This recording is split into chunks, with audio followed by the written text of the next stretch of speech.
వాగీషాద్యా సుమనసః సర్వార్థానాముపక్రమే యన్నత్వా కృతకృత్యా స్యుః తన్నమామి గజాననం. శరదిందువికాసమందహాసాం స్ఫురదిందీవరలోచనాభిరామాం అరవిందసమానసుందరాస్యామరవిందాసనసుందరీముపాసే. శరదిందుసుందరరుచిశ్చేతసి సా మే గిరాన్ దేవి అపహృత్య తమః సతతమర్థానఖిలాన్ ప్రకాశయతు. శృతిస్మృతిపురాణానామాలయం కరుణాలయం నమామి భగవత్పాదశంకరం లోకశంకరం. వ్యాసాయ విష్ణురూపాయ వ్యాసరూపాయ విష్ణవే నమో వై బ్రహ్మనిధయే వాసిష్ఠాయ నమో నమః. అవిద్యారణ్యకాంతారే భ్రమతాం ప్రాణినాం సదా విద్యామార్గోపదేష్టారం విద్యారణ్యగురుం శ్రేయే. శ్రీకృష్ణ గోవింద హరే మురారే హే నాథ నారాయణ వాసుదేవ హర హర శంభో గిరిజాబంధో శివ శివ శంకర భూతపతే. గిరిశమహాపజ్జలధేరస్మానుద్ధర దీనకృపాజలధే. శంకర శివ శంకర శివ శివ శంకర శివ శంకర శివ శంభో మహాదేవ శంకర శివ. కాశీపతే వారణాసీపతే గంగా జటాజూట గౌరీపతే. కాశీపతే వారణాసీపతే గంగా జటాజూట పతే. శ్రీ గురో పాహి మాం పరమదయాళో హిమాం. శృంగేరి జగద్గురో పాహి మాం భారతీ తీర్థ పాహి మాం. విధుశేఖర భారతి పాహి మాం. గౌరీశంకర భగవానికి జై. నమః పార్వతీపతయే హర హర మహాదేవ హర. యః కోపి పురుషో లోకే దురాచారపరాయణః సోపి ముక్తో భవేత్ విష్ణోః నామస్మరణమాత్రతః. పరమపావనమైన పురుషార్థ సుధానిధి గ్రంథాన్ని విద్యారణుల వారు మనకు అందించినారు. వేదవ్యాసుడు రచించిన అష్టాదశ మహాపురాణాల్లోని అనేక కథలను క్రోడీకరించి మనకు ధర్మార్థ కామ మోక్షాలను చక్కగా తెలియజేస్తూ ఉన్నారు. కామక్రోధాదులను గురించి విడివిడిగా ఒక్కొక్క దానికి ఒక్కొక్క ఉపాఖ్యానాన్ని చెప్పి వాటి నింద చేసినాడు. కామక్రోధాదులను మన దరికి రానివ్వకుండా చేసుకున్నప్పుడే మనకు ముక్తి కరతలామలకమవుతుంది అనే విషయాన్ని తెలియపరిచినాడు. రాగద్వేషాలు అహంకారం కూడా మన పతనానికి కారణమవుతాయి కాబట్టి వాటిని కూడా మన సమీపానికి రానివ్వకుండా చేసుకోవాలనే విషయాన్ని కూడా తెలియజేసినాడు. మోక్షస్కంధంలో ఈ ముందటి అధ్యాయాల్లో భగవన్నామానికి సంబంధించినటువంటి వైశిష్ట్యాన్ని గురించి తెలియజేస్తూ ఉన్నాడు. భగవన్నామాన్ని నిరంతరంగా ఉచ్చరించాలి. భగవన్నామాన్ని ఉచ్చరించడం వలన వచ్చేటువంటి ప్రయోజనం ఏమిటి అనే విషయాన్ని తెలియజేయబోతూ ఉన్నాడు. యః కోపి పురుషో లోకే, లోకంలో ఏ ఒక్కడైనప్పటికీ కూడా వాడు సత్పురుషుడే కావాలి అనేటువంటి నియమం లేదు. దురాచారపరాయణః, దుర్మార్గుడైనప్పటికీ కూడా భగవంతునికి సంబంధించిన నామాన్ని వాడు ఉచ్చరించినాడు అని అంటే తెలిసి లేదా తెలియక దీనివలన నేను ఉచ్చరిస్తే నాకు గొప్పనైనటువంటి ఫలం లభిస్తుంది అని ప్రయోజనాన్ని తెలిసి ఉన్నా తెలియక వాడు నామాన్ని ఉచ్చరించినప్పటికీ కూడా తప్పకుండా వానికి పాపాల నుండి విముక్తి అనేటువంటిది లభిస్తుందయ్యా. ఈ విషయంలో మీకు నేను ఒక కథను చెప్తాను వినండి అని కథను చెప్పడం ప్రారంభించినాడు. పూర్వకాలంలో ఓ క్షత్ర కులంలో క్షత్రియుడిగా ఆవిర్భవించి అనేక రకాలైనటువంటి దురాచారాలకు అలవాటైనాడు ఓ దుర్బుద్ధి. ఇంద్రియాలను జయించలేదు. క్షత్రబంధు అయినటువంటి ఆ పాపాత్ముడు తల్లిదండ్రుల యొక్క శుశ్రూషను చేయలేదు. బంధువులను ఎవ్వరినీ కూడా గౌరవించేవాడు కాదు. గురుదేవ ద్విజాదులను నిందిస్తూ ఉండేవాడు. ఒక్కసారి కాదు, నిరంతరము అదే పని వానికి. ఎవరైతే తనను విశ్వసించినారో వాళ్ళని అందరినీ కూడా ద్వేషిస్తూ ఉండేవాడు. అంతేకాకుండా రుజు ప్రవర్తన అనేటువంటిది వానిలో లేదు. ఇటువంటి దుష్ట స్వభావం కలిగిన వాణ్ణి బంధువులు, తల్లిదండ్రులు అందరూ కూడా నిరాదరణతో వాణ్ణి వెలివేసినారు. అందరి చేత వెలివేతకు గురైనటువంటి తాను అరణ్యాల్లోకి వెళ్ళినాడు. అరణ్యంలో తన పోషణ చేసుకోవడానికి ఏం చేయాలి? తనను తాను రక్షించుకోవాలి అంటే మాంసాన్ని తినడము, పశుపక్ష్యాదులను సంహారం చేయడము, దారిన పోయేటువంటి ఏ బాటసారులు ఉంటారో వాళ్ళందరినీ కూడా హింసించడము ఇత్యాది అధర్మాలన్నిటిని కూడా చేస్తూ ఉండేవాడు ఈ క్షత్రబంధువు. ఇట్లా ఉంటూ ఉండగా ఒకనాడు ఆ అరణ్యంలో నుండి భగవన్నామాన్ని చింతిస్తూ ఓ మహాత్ముడు ప్రయాణమై వెళుతూ ఉన్నాడు. చాలా దూరం ప్రయాణం చేసినాడు. ఎండవేడిని తట్టుకోలేకుండా ఉన్నాడు. మూర్ఛబడి నేలపైన పడిపోయినాడు. వేటాడే నిమిత్తమై సంచారం చేస్తూ ఉన్నటువంటి క్షత్రబంధువు నేలపైన పడిపోయినటువంటి ఇతన్ని చూడగానే ఒక విధమైనటువంటి కారుణ్యం ఏర్పడ్డది వానికి. ఇద్దరు కూడా మనం ఒకసారి చెప్పుకున్నాము, దుష్ట స్వభావం కలిగినటువంటి దుర్మార్గులకు కూడా ఒక్కొక్కసారి కారుణ్యం అనేటువంటిది ఏర్పడుతుంది. అట్లా వీనికి కారుణ్యం ఏర్పడ్డది. సమీపం దాకా వెళ్ళినాడు. నేలపైన పడిపోయి నిరాశతో కూడుకొని చేతగాకుండా ఉన్నటువంటి అతనిని తను ఏర్పాటు చేసుకున్నటువంటి గుడిసె, పూరి గుడిసె గలదు, అక్కడి దాకా తీసుకువెళ్ళినాడు. ముఖం పైన నీళ్లను జల్లినాడు. సరస్సులోకి వెళ్ళి తామరాకులో నిండుగా నీళ్లు తీసుకువచ్చి ఇచ్చినాడు. దాహాన్ని తీర్చుకున్న తర్వాత ఆయనకు కొంచెం ప్రాణాలు వచ్చినాయి ఆ యోగీశ్వరునికి, మునీశ్వరునికి. ఆ తర్వాత సరస్సులో ఉన్నటువంటి తామర తూండ్లను తీసుకువచ్చి ఆహారంగా ఇచ్చినాడు. ఆహారాన్ని సేవించిన తర్వాత అతనిలో ఒక విధమైనటువంటి శక్తి సామర్థ్యాలు ఏర్పడ్డాయి. ఈ విధంగా బాటసారులను హింసించే స్వభావం కలిగినటువంటి ఆ క్షత్రబంధువు ఈనాడు వచ్చినటువంటి ఈ సత్పురుషుణ్ణి ఈ విధంగా పరిచర్యలు చేసి, సేవలు చేసి ఆయనను గొప్పగా సంతోషపరిచినాడు. ఇప్పుడు ఆ సేదదీరినటువంటి ఆ మునీశ్వరుడు క్షత్రబంధువును అడుగుతూ ఉన్నాడు, ఎవరవయ్యా నీవు? నిన్ను చూస్తూ ఉంటే క్షత్రియోచితమైనటువంటి లక్షణాలు కనబడుతూ ఉన్నాయి. అరణ్యంలో ఎందుకు నివాసం చేస్తూ ఉన్నావు అనే ప్రశ్న వేసినాడు. అప్పుడు ఆయన సమాధానం చెబుతూ ఉన్నాడు క్షత్రబంధువు, హర్యశ్వ కులంలో నేను పుట్టినాను. విశ్వరథుని యొక్క కుమారుణ్ణి నేను. నన్ను విమతి అనే పేరుతో పిలుస్తూ ఉంటారు. కానీ నేను అన్ని అధర్మాలను చేయడం వలన నా వాళ్ళందరూ కూడా నన్ను ఇంటి నుండి గెంటేసినారు. నేను అరణ్యానికి వచ్చి తలదాచుకుంటూ ఉన్నాను. నేను అన్ని అధర్మాలనే ఆచరిస్తూ పాప పనులనే చేస్తూ జీవితాన్ని కొనసాగిస్తూ ఉన్నాను. నాకున్నటువంటి వృత్తి అంతా కూడా నష్టమైపోయినదయ్యా అని ఆ బ్రాహ్మణికి ఈ విషయాలన్నిటి కూడా చెప్పినాడు.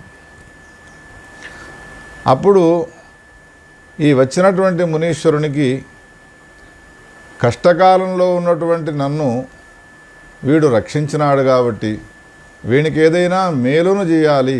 కృతేచ ప్రతికర్తవ్య మేషధర్మ సనాతన. మనకెవరైనా సహాయం చేసినారు అన్న తర్వాత సహాయం చేసిన వాళ్లకు మనము సహాయం చేయడము ధర్మశాస్త్ర విహితమై ఉన్నది, అది తప్పనిసరైనటువంటి కర్తవ్యమై ఉన్నది అని భావించి ఉవాచ సముని శ్రేష్ఠ క్షత్రబంధుం కృపాయుత ఈ విధంగా మాట్లాడడం ప్రారంభించినాడు. ఏమంటూ ఉన్నాడు అంటే, అపి శక్నోషి సంయంతుం అకార్య ప్రసృతం మనః ప్రాణిపీడా నివృత్తిశ్చ కర్తుం క్రోధాది సంయమాతు. నాయన ఒకసారి కూర్చోరా, నేను అడిగే ప్రశ్నలకు నీవు సమాధానం చెప్పు. నీకు ఆవేశం వచ్చినప్పుడు ఆవేశాన్ని అణుచుకునే ప్రయత్నాన్ని నీవెప్పుడైనా చేసినావా? అనేక రకాలైనటువంటి ప్రాణులను నీవు హింసిస్తూ ఉన్నావు. ఈ ప్రాణుల యొక్క హింస నుండి నేను నివృత్తుణ్ణి కావాలి అనేటువంటి సంకల్పం నీకు ఎప్పుడైనా కలిగినదా? ఈ ప్రశ్నలన్నీ అడుగుతుంటే తల ఊపుతున్నాడు. ఇవేవి నా నుండి అయ్యే పనులు కావు. ఎన్ని రకాలైనటువంటి వ్యసనాలు నీకున్నాయో ఆ వ్యసనాల నుండి నీవు దూరమయ్యే ప్రయత్నాన్ని ఏమైనా చేసినావా అని అడిగితే వీటన్నిటికీ కూడా తలను ఊపుతూ ఉన్నాడు. ఏమని సమాధానం చెప్తూ ఉన్నాడు అంటే, అయ్యా నాకు ఓర్పు అనేటువంటిది లేదు, ఆవేశము అనేటువంటిది నాలో సహజంగా జన్మతః వచ్చినటువంటి లక్షణము. ఎదుటివానితో స్నేహాన్ని చేయాలనేటువంటి భావం సుతరాము నాలో లేదు. అనాయత్తంచ మే చిత్తం విషయానేవ ధావతి. వీటన్నిటికీ కారణం ఏమై ఉంటుంది అని అంటే మనస్సే కారణము అని అంటూ ఉంటారు కదా మీరంతా. నా మనస్సు నా అధీనంలో లేదు. నా మనస్సు ఇంద్రియ మూలకంగా విషయాలన్నిటిని కూడా అనుభవించాలి అని పరిగెడుతూ ఉన్నది లేడి పరిగెత్తినట్టుగా. ఒకవేళ నేనేదైనా అనుభవించాలి అని అనుకున్నాననుకో, చెట్టు పైన ఉన్నటువంటి పండునో లేకపోతే ఒక కుందేటి మాంసాన్నో తినాలి అని అనుకున్నాను, నేను అనుకున్నటువంటి విషయము నాకు ప్రాప్తించలేదు అనంటే నాకు కోపం వస్తుంది. కోపం వలన నాలో ఆవేశం ఏర్పడుతుంది, మోహం ఏర్పడుతుంది. మోహాద్భవతి సమ్మోహాత్ స్మృతి విభ్రమ, స్మృతిభ్రంశాత్ బుద్ధినాశో బుద్ధినాశాత్ ప్రణశ్యతి అని ఏ ప్రణాళికను భగవద్గీతలో కృష్ణ పరమాత్మ చెప్పినాడో సరిగ్గా నా పరిస్థితి కూడా అట్లానే ఉన్నదయ్యా. సోహం న మైత్రీం న క్షాంతిం న హింసాది విసర్జనం. ఎదుటివానితో మైత్రిని చేసే విషయంలో కానీ, శాంతిగా ఓర్పుతో ఉండేటువంటి విషయంలో కానీ, ప్రాణులను హింసించకుండా నేను ఉండాలి అనే విషయంలో కానీ నాకు అసలు ఇంతవరకు కూడా ఆలోచనే రాలేదు. నా పరిస్థితి కూడా అట్లా లేదు. మనస్సు పరిపరి విధాల విషయభోగాల కోసమే పరిగెడుతూ ఉంటుంది అన్నాడు. ఈ మాటలు విన్న తర్వాత వీడిని మార్చాలనే ప్రయత్నం చేస్తూ ఒక ఉపాయం చెప్పినాడు ఆ బ్రాహ్మణోత్తముడు. ఒరే నాయనా, నేనొక ఉపాయం చెప్తాను. నేనంటే నీకు ఇష్టమై ఉండే కదా నీవు ఇంతవరకు నాకు పరిచర్య చేసినావు. అందుకని నేను చెప్పినది నీకు ఇష్టమై ఉంటే నీవు నీ ప్రవర్తనలో భాగంగా దీన్ని నీవు అలవరుచుకోవాలరా. చెప్పండి స్వామి అన్నాడు. దుష్టమైనటువంటి లక్షణాలు తొలగిపోవడానికి ఒకే ఒక ఉపాయం ఉన్నది. ఆ ఉపాయం ఏది అంటే, నారాయణ నారాయణ జయ గోవింద హరే, నారాయణ నారాయణ జయ గోపాల హరే. ఒకసారి అనురా నాయన అని ఈ బ్రాహ్మణుడు ఆ దుష్టుడైనటువంటి క్షత్రబంధువుతో ఈ మంత్రాన్ని అనిపించినాడు. నారాయణ నారాయణ జయ గోవింద హరే, నారాయణ నారాయణ జయ గోపాల హరే, నారాయణ నారాయణ జయ గోవింద హరే, నారాయణ నారాయణ జయ గోపాల హరే. ఇది చెప్పి వానికి ఒక ఉపదేశం చేసినాడు. ఒరే నాయన, దీన్ని భగవంతుడి నామము అని అంటారు. ఈ నామాన్ని నీవు నిరంతరము జపిస్తూ ఉండాలి. ఎప్పుడెప్పుడు జపించాలి దీన్ని అనంటే, ఉత్తిష్టత ప్రస్వపత ప్రస్థితేన గమిష్యత గోవిందేతి సదా వాచ్యం క్షుత ప్రస్ఖలనాదిషు. నడుస్తూ ఉన్నా కానీ, పడుకుంటూ ఉన్నా కానీ, ఎటైనా ప్రయాణమే వెళుతూ ఉన్నా కానీ, తుమ్ము వచ్చినా, దగ్గు వచ్చినా, ఆవలింతలు వచ్చినా భగవంతునికి సంబంధించినటువంటి నామాన్ని, గోవింద గోవింద వాసుదేవ నారాయణ అనేటువంటి నామాన్ని ఉచ్చరించడం నీవు అలవాటు చేసుకో. కార్యం వాద్య నిరుద్యానం క్షేమ మార్గ అవతారిణాం హితంచ వాచ్యం పృష్టేన శత్రునాపి విజానత. ఎవడైనా వచ్చి నీకు శత్రువై ఉన్నప్పటికీ కూడా వానికి హితాన్ని సమకూర్చేటువంటి ఒక లక్షణాన్ని అలవర్చుకోరా. ఇంతకంటే ఎక్కువ నియమాలు ఇంకా ఏమీ నీకు చెప్పదలుచుకోలేదు. ఈ భగవన్నామాన్ని నీవు ఉచ్చరిస్తూ ఉండు. నేను చేసేటువంటి పనుల నుండి నేను నివృత్తుణ్ణి కాలేకపోతున్నాను, వ్యసనాలను దూరం చేసుకోలేకపోతున్నాను అని అన్నావు కాబట్టి ఇదొక ప్రాయోగాత్మకంగా దీన్ని నీవు కనుక ఒకవేళ సాధన చేసినావు అంటే తప్పకుండా నీకు మేలు జరుగుతుంది అని తాను ఉపదేశం చేసినటువంటి వాడై వెళ్ళిపోయినాడు. చూద్దాము, ఒక ప్రయత్నం అయితే చేద్దాము అని ఆ క్షత్రబంధువు చెప్పిన ముహూర్తం యొక్క బలమో ఏమో తెలియదు కానీ ఆ చెప్పినటువంటి బ్రాహ్మణి వాక్యాన్ని అత్యంత శ్రద్ధతో స్వీకరించినటువంటి వాడై నైరంతర్యంగా నారాయణ నారాయణ జయ గోవింద హరే, నారాయణ నారాయణ జయ గోపాల హరే ఒకరోజు 24 గంటలు దాన్ని ఉచ్చరించినాడు. మధ్య మధ్యలో దీనివల్ల నాకేం ప్రయోజనము అనేటువంటి ఒక విధమైనటువంటి భావం ఏర్పడ్డది. అయినా ఆయన మాటను ఎందుకు కాదనాలి అని ప్రారంభం చేసి అనుస్యూతంగా కొనసాగించినాడు. 2వ రోజు నుండి ఆ నామాన్ని ఉచ్చరించకుండా ఒక క్షణం ఉండలేకపోయినాడు. అజాయత, కాలాంతరంలో భగవన్నామము యొక్క రుచిని పొందినటువంటి వాడై అనుక్షణము భగవన్నామాన్ని చింతిస్తూ తనకున్నటువంటి ఏ వ్యసనాలున్నాయో వ్యసనాలన్నిటికీ దూరమైనటువంటి వాడై భగవన్నామానికి దగ్గరైనాడు. కాలాంతరంలో వాడు మృతి చెందినాడు, మరణించినాడు. ఒక ఉత్తమమైనటువంటి బ్రాహ్మణ కులంలో జన్మించినటువంటి వాడై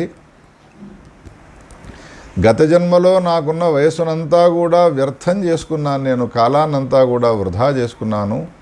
ఈ ఉత్తమమైనటువంటి సత్కులంలో నేను జన్మించి నా జీవితాన్ని వృధా చేసుకోదలుచుకోలేదు అని పుట్టిన నాటి నుండి మొదలుకొనే భగవన్నామాన్ని చింతించడం ప్రారంభించినాడు. ఇంద్రియమూలకమైనటువంటి ఏ భోగములందు ఆసక్తి కలిగి ఉండెనో గత జన్మలో, ఈ జన్మలో వాటన్నిటి యందు అనాసక్తితో కూడుకున్నటువంటి వాడై ఉన్నాడు. యన్నామోచ్చారమాత్రేణ జాతా జాతి స్మృతిర్మమ తమేవారాధయిష్యామి జగతామీశ్వరం హరిం. ఆ ప్రభు అయినటువంటి నారాయణమూర్తిని, జగత్తులకన్నిటికీ అధీశ్వరుడైనటువంటి వాడిని నేను ఉపాసిస్తాను. నా జన్మ వచ్చినదే ఆయన యొక్క ఉపాసన చేయడానికి, ఆయన నామాన్ని ఉచ్చరించడానికి, ఆయన కథలను శ్రవణం చేయడానికి అని నిశ్చయం చేసుకున్నటువంటి వాడి నైరంతర్యంగా భగవన్నామాన్ని చింతించినాడు. భగవన్నామాన్ని ఉపాసన చేయడం వలన కృష్ణుడు ఆయనకు ప్రత్యక్షమైనాడు. నాయనా, నీకేం వరం కావాన్నో కోరుకో అన్నాడు. చాలా ధన్యుడవు నీవు, నీకేం కావాన్నో వరం కోరుకో అనంటే అప్పుడు వాడన్నాడు, లోకంలో ఉపనిషత్తులన్నీ కూడా మహాత్ములందరూ కూడా ఎవడిని అక్షరము అని అంటారో, ఎవడు పరాత్పరుడై ఉంటాడో, ఏది సూక్ష్మములన్నిటిల్లోకెల్లా సూక్ష్మమైనటువంటి స్వరూపమై ఉన్నదో అటువంటి విష్ణుస్థానాన్ని, అటువంటి పరమాత్మ యొక్క స్వరూపాన్ని నేను పొందాలి అనేటువంటి కోరికతో ఉన్నానయ్యా అని ఈ కోరిక కోరుకున్నాడు. ఏ వరం అంటే ఆ వరం ఇచ్చేందుకు కృష్ణుడు సిద్ధమై ఉంటూ ఉండగా, నేను జీవుడనైనటువంటి నేను పరమాత్మను కావాలి, అటువంటి కోరికతో నేను ఈ ఉపాసన చేసినాను అని ఎప్పుడైతే కోరికను కోరుకున్నాడో నిష్కామనతో కూడుకున్నటువంటి వాడి కృష్ణుడు అనుగ్రహించినాడు. కాలాంతరంలో జీవపరమేశ్వరుల యొక్క అభేదాన్ని తెలుసుకున్నటువంటి వాడు ముక్తిని పొందినాడయ్యా. తస్మాత్ ఏష సదా విష్ణోర్నామస్మరణమాదరాత్. విష్ణుమూర్తి యొక్క నామాన్ని నైరంతర్యంగా ఉచ్చరించడం వలన, భగవంతునికి సంబంధించిన నామాన్ని నిరంతరము వినడం వలన మనలో ఉన్నటువంటి కాలుష్యం తొలగిపోయి ఈనాడు కాకపోతే రేపైనా, రేపు కాకపోతే ఇంకా 10 రోజులకైనా, సంవత్సరానికైనా మనలో మార్పు వచ్చేటువంటి అవకాశాలు ఉంటాయి. వ్యాసుడు పురాణంలో ఒక కథను చెప్పినాడు అనంటే వ్యర్థమైనటువంటి మాటలు ఆయన ఆడడు. ఏవి నిత్య సత్యములైనటువంటి మాటలు ఉంటాయో, ప్రభావశీలములైనటువంటి వాక్కులు ఉంటాయో అటువంటి వాటిని మాత్రమే చెప్పుతాడు అని విద్యారణుల వారు వ్యాసుడు చెప్పినటువంటి ఈ కథను మనకు చెప్పి, అందుకని కర్తవ్యం భూసురవరాహ తేన సిద్ధి భవే ధ్రువం విష్ణోర్నామస్మరణమాదరాతు. విష్ణుమూర్తికి సంబంధించినటువంటి నామాన్ని నిరంతరము స్మరించాలి, నిరంతరం ఉచ్చరించాలి, విష్ణుమూర్తి యొక్క కథలను వింటూ ఉండాలి. దానివలన పరిణామంలో వానికి తప్పకుండా మోక్షం అనేటువంటిది సిద్ధిస్తుంది. ఇప్పటిదాకా గత అధ్యాయాల్లో ఎన్నో రకాలైనటువంటి సాధనా మార్గాలను చెప్పినాడు. కామాన్ని నిరోధించండి, క్రోధాన్ని నిరోధించండి, వాటికి సంబంధించిన నిందలను గురించి చెప్పినాడు. అదేది నాకు సాధ్యము కాదు, నేను ఇంద్రియమూలకమైన భోగ లాలసుడనయ్యే ఉన్నాను, చిన్ననాటి నుండి ఉన్నటువంటి అలవాటు నేను ఎట్లా తొలగించుకోగలను అని ఎవడైనా అంటే క్రమంగా వాటిని తొలగించుకునేటువంటి ఉపాయాన్ని కూడా చెప్పినాడు వ్యాసుడు పురాణాల్లో. నాయనలారా అని విద్యారణుల వారు ఈ కథను మనకు తెలియజేసి, భగవన్నామాన్ని ఉచ్చరించడం మొట్టమొదట అలవాటు చేసుకోండి. తద్వారా తప్పకుండా ఈ వ్యసనాలన్నీ కూడా దూరం అవుతాయి. ఎప్పుడైతే ఇంద్రియమూలకమైన భోగ లాలసత అనేటువంటిది తొలగిపోయినదో అప్పుడు భగవంతుడు మనకు దగ్గరవుతాడు అనే ఈ అద్భుతమైనటువంటి విషయాన్ని గురించి సులభ సాధనా మార్గాన్ని మనకు తెలియజేసినాడు. శ్రీమన్నారాయణమూర్తికి సంబంధించిన నామము ఎంత గొప్పదో, మహాదేవుడు అయినటువంటి శివునికి సంబంధించిన నామం కూడా అంతే గొప్పనైనటువంటిది. ఎవరికి ఏ దేవత యందు విశేషమైనటువంటి అభిప్రాయం ఉంటుందో, సదభిప్రాయం ఉంటుందో, ఈ దేవత వలన నేను తప్పకుండా మారగలను, నాలో గొప్పనైనటువంటి లక్షణాలు వస్తాయి, ఈ దేవతకు నమస్కారం చేసిన, ఈ దేవుని యొక్క నామాన్ని ఉచ్చరించిన నాకు మంచి జరుగుతుంది అని ఏ దేవతనైనా నీవు స్వీకరించవచ్చును. గణపతికి సంబంధించిన నామాన్నైనా ఉచ్చరించవచ్చును, శివునికి సంబంధించిన నామాన్నైనా ఉచ్చరించవచ్చును. ఇప్పటిదాకా గోవింద, నారాయణ, ముకుంద అనేటువంటి నామాలను కూడా ఉచ్చరించవచ్చును అనే విషయాన్ని కూడా చెప్పినాడు. అందుకని ఎవరికి ఏది ఇష్టమై ఉంటుందో, ఏ భగవన్నామం ఇష్టమై ఉంటుందో వాళ్ళు ఆ భగవన్నామాన్ని ఉచ్చరించవచ్చును. శివునికి సంబంధించిన నామాన్ని ఉచ్చరించి సద్గతిని పొందినటువంటి వాళ్లకు సంబంధించిన కథను నేను చెప్తాను వినవయ్యా అని చెబుతూ ఉన్నాడు. పద్మపురాణాంతర్గతమైనటువంటి చాలా అద్భుతమైనటువంటి కథ. నామస్మరణ మాహాత్మ్యం యన్నామోచ్చారమాత్రేణ ప్రాప్నువంతి పరాంగతిం.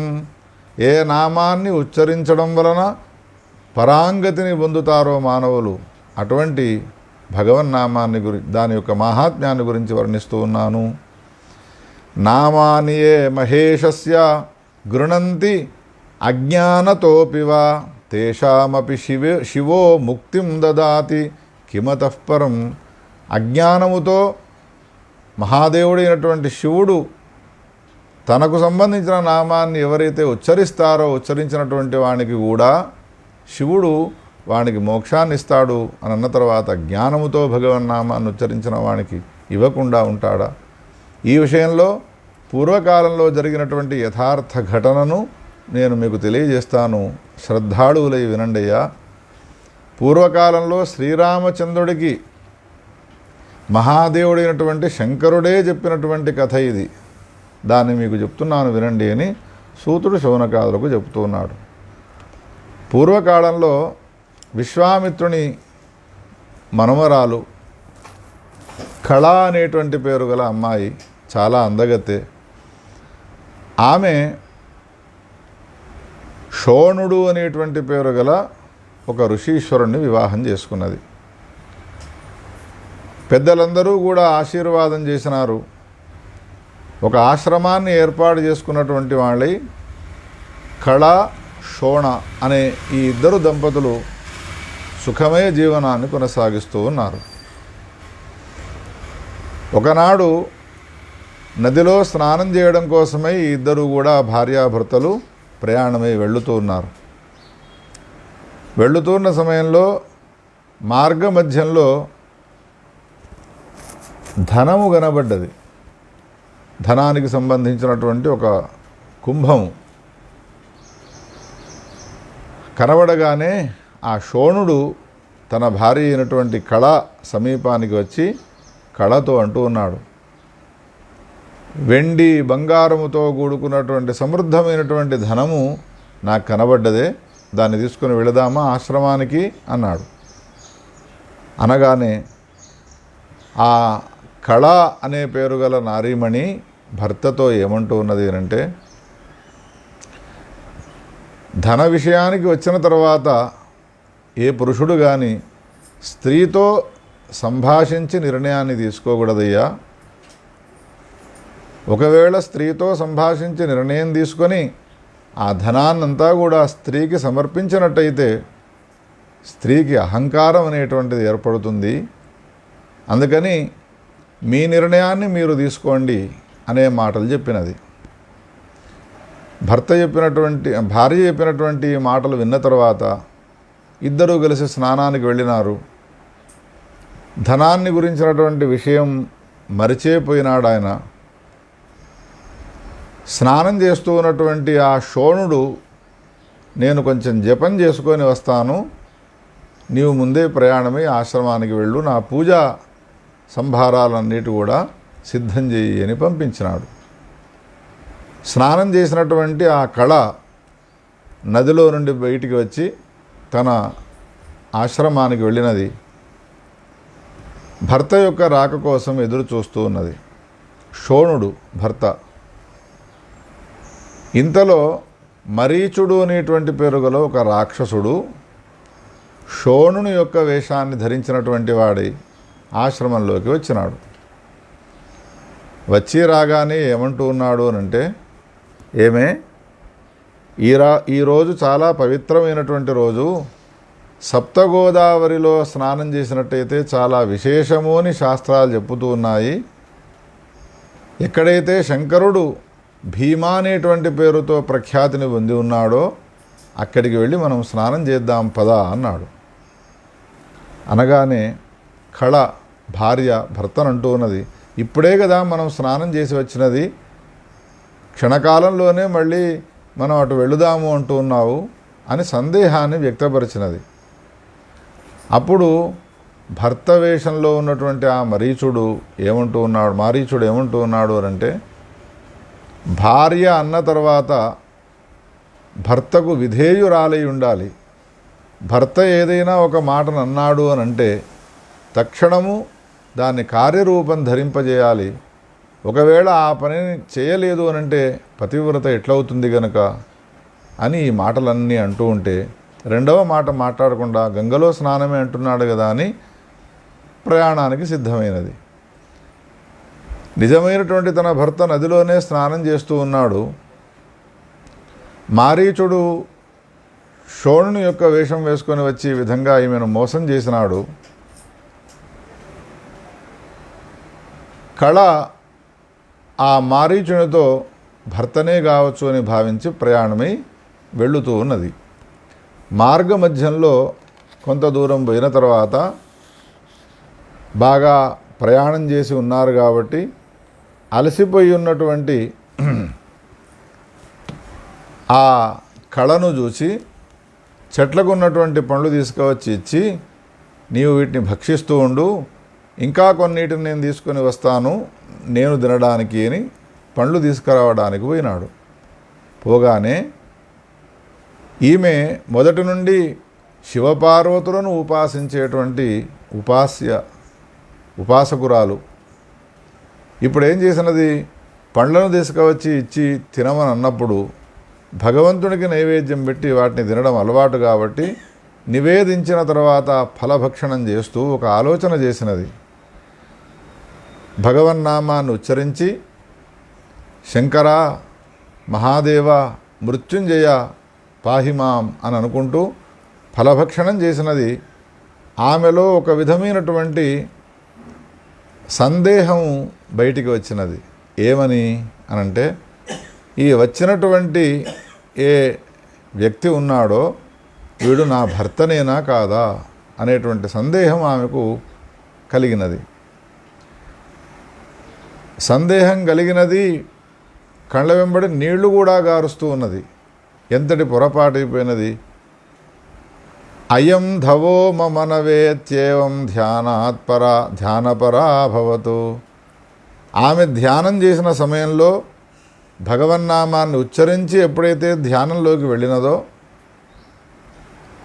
నన్ను తీసుకువచ్చినటువంటి వ్యక్తి ఎవడైతే ఉన్నాడో నా భర్త కాదు, కానీ ఎవడో నన్ను మోసం చేసే కోసమై ఒక రాక్షసుడే ఈ పని చేసి ఉండవచ్చును అనే విషయాన్ని కనుగొనగలిగినది.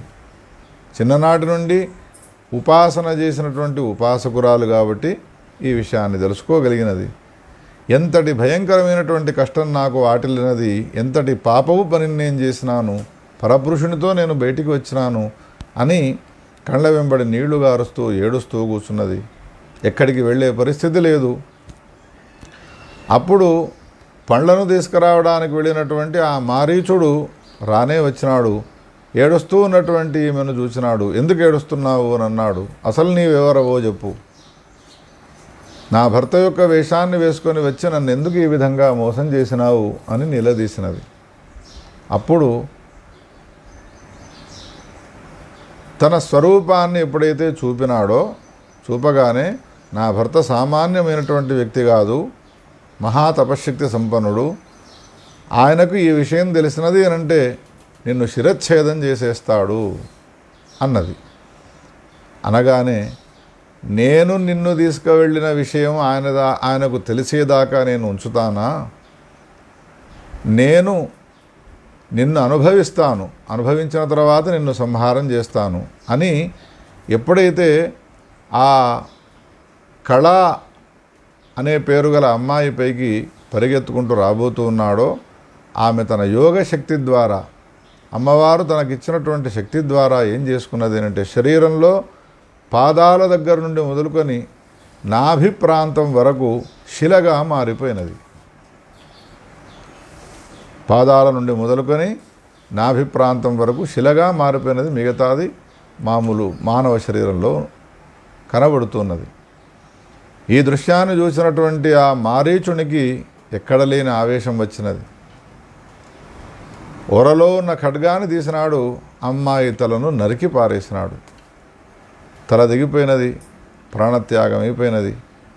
వాడు వచ్చిన దారిన వెళ్ళిపోయినాడు. నా ఆశ ఫలించలేదు, ఇంతటి కుతంత్రం చేసినా కానీ అని ఆ దుర్మార్గుడు దుష్టుడు వెళ్ళిపోయినాడు.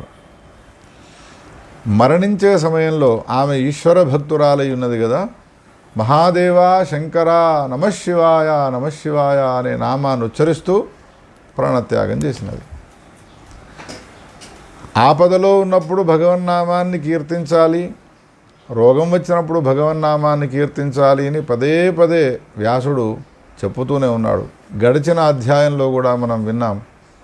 తుమ్ము వచ్చిన, ఆవలింతలు వచ్చిన, ఏడుపు వచ్చిన, కామక్రోధాదులు ఉద్భవించిన అవన్నీ కూడా మనకు అణచివేతకు గురిగావు, మన చేత అవి అణిచివేయబడవు.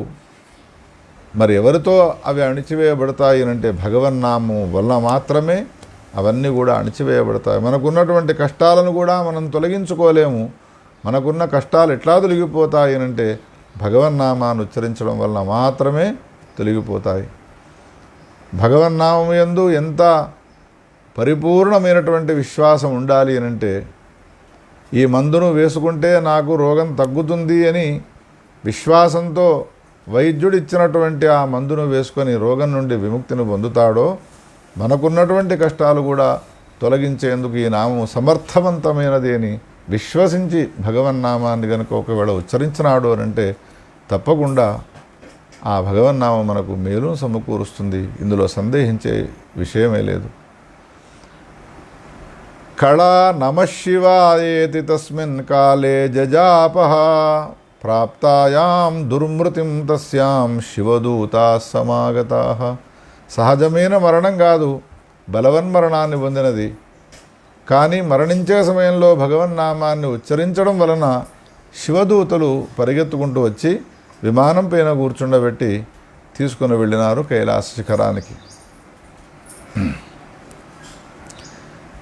తీసుకొని వెళ్ళగానే మహాదేవుడైనటువంటి శంకరుడు ఏమన్నాడు అనంటే, నా నామాన్ని ఉచ్చరించి ఎవరైతే మరణిస్తారో, మరణించిన పురుషులు నా ప్రమథగణాల్లోకి వస్తారు, మరణించినటువంటి స్త్రీలు అమ్మవారి సమీపానికి వెళతారు, తీసుకువెళ్ళండిరా అక్కడికి అని అమ్మవారి సన్నిధానానికి పంపించినాడు.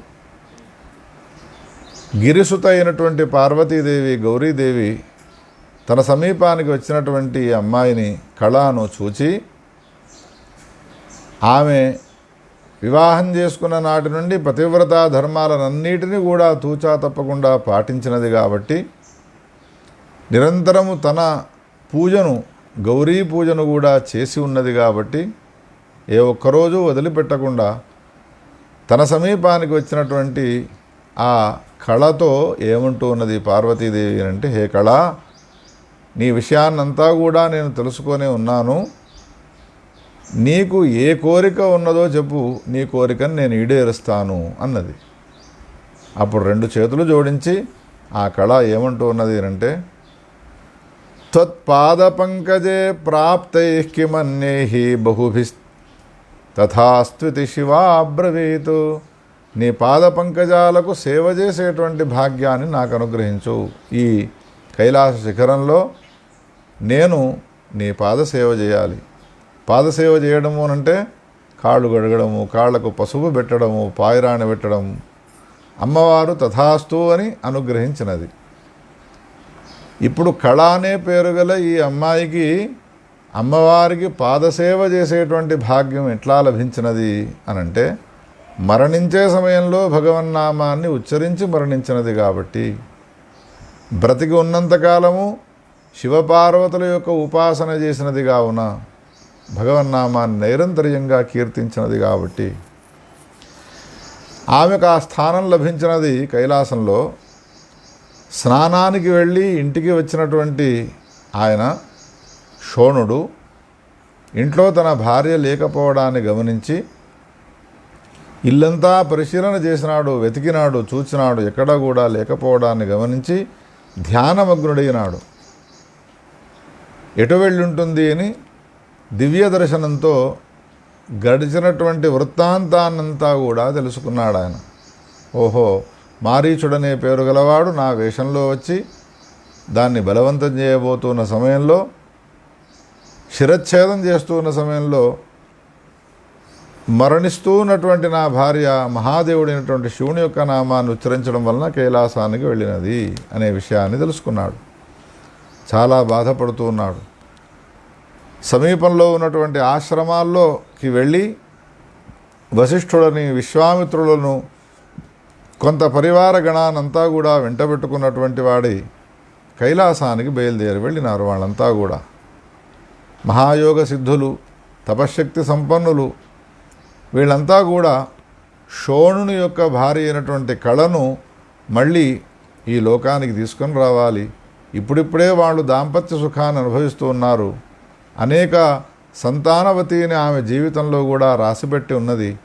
అయినప్పుడు ఆమెను ఎందుకు తీసుకొని రాకూడదు, మనమంతా కూడా ఆయనకు సహాయం చేద్దాం పదండి అని విశ్వామిత్రుడు, వశిష్ఠుడు మొదలైనటువంటి వాళ్ళంతా కూడా బయలుదేరి వెళ్ళినారు. మహాదేవుడైనటువంటి శంకరుడు కైలాసంలో విరాజిల్లుతూ ఉన్నాడు. దీర్ఘదండ ప్రణామం చేసినారు. అయ్యా, మేమంతా కూడా శోణుని యొక్క భార్య మరణించే సమయంలో తమరి నామాన్ని ఉచ్చరించడం వలన కైలాసానికి వచ్చి చేరినది అని తెలుసుకొని ఆ అమ్మాయిని మళ్ళీ శోణునికి మీ అనుగ్రహం వలన ఇప్పించి తీసుకొని వెళదాము అని, మీరు ఇస్తే తీసుకొని వెళదామని వచ్చినాము అని శివుని సమీపంలో వీళ్ళంతా కూడా ప్రార్థన చేసినారు. అప్పుడు శంకరుడు వచ్చినటువంటి ఋషీశ్వరులతో ఏమంటూ ఉన్నాడు అనంటే, అకాల మృత్యుయుక్తానాం పునర్జీవితమస్తి చ. ఎవరైతే అకాలంలో మరణించిన వాళ్ళు ఉన్నారో అటువంటి వాళ్లకు మళ్ళీ పునర్జీవనం అనేటువంటిది ఉంటుంది. కాలంగాని కాలంలో మరణించినారనుకో, లోకాంతరాల్లోకి వెళ్ళినా కానీ అరే వీణెందుకు తీసుకువచ్చినావురా అని యమధర్మరాజు పంపిస్తాడు. మళ్ళీ వాళ్ళు బ్రతుకుతారు. ఇప్పుడు ఈమెకు అనేక పుత్రులు సంతానం కావాలి, అటువంటి సంతానాన్ని పొందకుండానే మరణించినది కాబట్టి ఈమెను మేమంతా కలిసి తీసుకువెళ్ళడానికి వచ్చినాము అని ఒకవేళ మీరు కనుక అన్నట్టయితే నా మాటను మీరు వినండి. శంకరుడు అంటూ ఉన్నాడు, మరణించిన వ్యక్తులు ఎవరైతే ఉంటారో వాళ్ళు యమలోకానికి వెళ్ళినారనుకో, ఇటువంటి పొరపాటు ఏమైనా జరిగి ఉన్నట్టయితే అకాల మరణాలు లేదా మీ బోటి మహాత్ములు వచ్చి తీసుకుపోతామంటే తీసుకుపోవడాలో జరుగుతాయి యమలోకానికి వెళ్ళిన వాళ్ళకైతే. కానీ మల్లోకమాగతానాంతో న పునర్విద్యతే గతి. కైలాస శిఖరమైన నా లోకానికి ఎవరైతే వచ్చుంటారో వాళ్లకు మళ్ళీ పునః రావడం అనేటువంటిది కుదరదు. మన్నామ కీర్తితం యస్మాదనయా ప్రాణ నిర్గమే అతో నష్టా యమలిపి సర్వే మత్పార్శ్వమాగతాః. నా నామాన్ని మరణించే సమయంలో ఈమె కీర్తించినది కాబట్టి యమధర్మరాజు రాసినటువంటి ఏ లిపి ఉన్నదో ఆ లిపి అంతా కూడా తొలగిపోయినది. అందుకని నేను మాత్రం ఆ అమ్మాయిని పంపించే విషయంలో సమర్థుడనై లేను. అయినా ఆ అమ్మాయి నా దగ్గర లేదు. మరణించిన స్త్రీలంతా ఆమె మణిద్వీపంలోకి తీసుకువెళుతుంది, మరణించిన పురుషులంతా నా ప్రమథగణాల్లో చేరుతారు. అందుకని మీకు ఆమెను తీసుకువెళ్ళాలనేటువంటి కోరిక కుతూహలమే కనుక ఉన్నట్టయితే ఆమె సమీపానికి వెళ్ళండి అయ్యా అన్నాడు శంకరుడు. శంకరుని యొక్క మాటలను విన్నటువంటి వీళ్ళంతా కూడా ఆశ్చర్యచకితులైనారు. ప్రయాణమై అమ్మవారు ఉండేటువంటి మణిద్వీపంలోకి వెళ్ళినారు. ప్రణేముర్మాతరం తత్ర. అందరూ కూడా ఈ ఋషీశ్వరులు పార్వతీదేవికి నమస్కారం చేసినారు. విశ్వామిత్రుడు అమ్మవారితో చెప్పుతూ ఉన్నాడు, అమ్మా, ఈ కళ అనే పేరు గల అమ్మాయి నా మనుమరాలిది. శోణుడు అనేటువంటి పేరు గల యోగ్యుడైనటువంటి వరుణ్ణి వివాహం చేసుకున్నది. కానీ జరిగిన వృత్తాంతం ఇది అని జరిగినదంతా చెప్పినాడు. అందుకని మాతః దేహి శోణాయ కళాం. శోణునికి ఆ కళ అనే పేరు గల అమ్మాయినిచ్చి పంపించవమ్మా, మేమందరం వచ్చినది దానికోసమే వచ్చినాము, ఆమెను ఇవ్వండి. అప్పుడు పార్వతీదేవి ఏమంటూ ఉన్నది వచ్చినటువంటి ఋషీశ్వరులతో అనంటే, మరణించే సమయంలో ఏ విధంగా శోణుని యొక్క భార్య అయినటువంటి ఈ కళ మరణించినదో ఆ రూపముతో ఇక్కడికి రాలేదు కదా. నన్ను ఇవ్వమని మీరంటే ఆ దేహము వెళ్ళిపోయినది, ఆ కాలము గడిచిపోయినది. ఇంకొకటి నా సమీపానికి వచ్చి ఇక్కడ ఆమె నా సేవలో నిమగ్నమై ఉన్నది. ఈమె సేవను చూస్తూ ఉంటే ఈమెను వదిలిపెట్టాలని నాకు కూడా లేదు, ఈమెను నేను ఇవ్వనుగాక ఇవ్వను అన్నది పార్వతీదేవి. విశ్వామిత్రుడు అప్పుడు ఏమంటూ ఉన్నాడు అనంటే, శోణుడు ఈమెను వివాహం చేసుకున్న నాటి నుంచి చాలా సంతోషంగా ఆమెతో సుఖమయ జీవనాన్ని కొనసాగిస్తూ ఉన్నాడు. నా మాటలను నీవు అంగీకరించి ఇవ్వకపోయినా శోణుడు తన భార్యను గురించి అడుగుతాడమ్మా. శోణ, అడుగురా అమ్మవారిని. శోణుడు, మీ పక్కన కూర్చున్నది కదా ఆమెనే నా భార్యను నాకు ఇవ్వండి అమ్మా. ఒకవేళ ఆమెనే కనుక నా సమీపానికి రాలేదు అనంటే నా ప్రాణాలు నా శరీరంలో ఉండవు. నేను వెళ్ళిన తర్వాత ఆశ్రమంలో మరణిస్తాను. నా మరణానికి కారణం మీరే అవుతారు.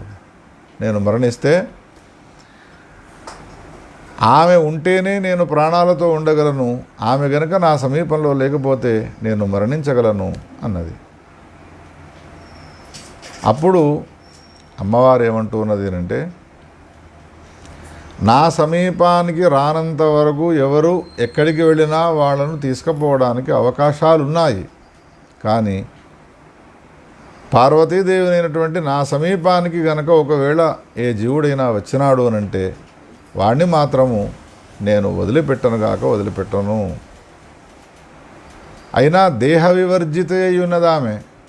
ఆ దేహమంతా కూడా దహనాది సంస్కారాల చేత భస్మీపటలమైపోయినది. ఇప్పుడు దేహం లేనటువంటి ఆమె నేను ఎట్లా ఇవ్వాలి? అందుకని ఆమెకు ప్రత్యామ్నాయంగా ఇంకేమైనా కావలిస్తే కోరుకో. ధనం వా ప్రతిదాస్యాం యది వా రాజ్యముత్తమం. ఒక రాజ్యాన్ని కావాలంటే ఇస్తాను, ధనం కావాలంటే ఇస్తాను, లోకాంతరాల్లో సుఖభోగాలు అనుభవించేందుకు నాకు అవకాశం ఇవ్వండి అని కోరుకున్నామనుకో, వాటిని ఇస్తాను. కానీ దాస్యామ్యేనాం వినైవహి, ఈమెను మాత్రం నేను ఇవ్వను. అన్నది. అప్పుడు శోణుడు అన్నాడు, ఒకవేళ నా భార్యని ఇవ్వను అని నీవు ఇంత గట్టిగా పట్టుబట్టి ఉన్నట్టయితే ఈమె లేకుండా నేను రాజ్యాన్ని ఎట్లా పరిపాలించగలను? ఈమె లేకుండా ధనాన్ని పొంది నేను సుఖభోగాలను ఎట్లా అనుభవించగలను? అందుకని నీవిచ్చినటువంటి ఏ అవకాశాలు ఉన్నాయో అవి నాకు అవసరం లేదు. ఆమెనివ్వకుండా ఇంకేదైనా కోరుకో అని అంటూ ఉన్నావు కాబట్టి నా కోరికల్లా ఒకటి ఏమిటి అనంటే శివే భక్తిం ప్రయచ్చమే, శివుని చరణారవిందాలందు నాకు భక్తిని అనుగ్రహించు. అది ఉంటే నాకు ఈ రాగద్వేషాలు అనేటువంటివి తొలగిపోతాయి, కాలాంతరంలో నాకు కూడా ముక్తి వస్తుంది అనగానే అమ్మవారు చాలా సంతోషపడి తప్పకుండా నీకు శివుని చరణారవిందాలందు భక్తి వచ్చునుగాక అని ఆశీర్వాదం చేసినది. కానీ ఆ కళ అనేటువంటి పేరు గల ఈ శోణుని యొక్క భార్యను మాత్రం ఇవ్వలేదు. వచ్చిన వాళ్ళందరూ ఇంతకంటే ఇంకేం చేయలేరు.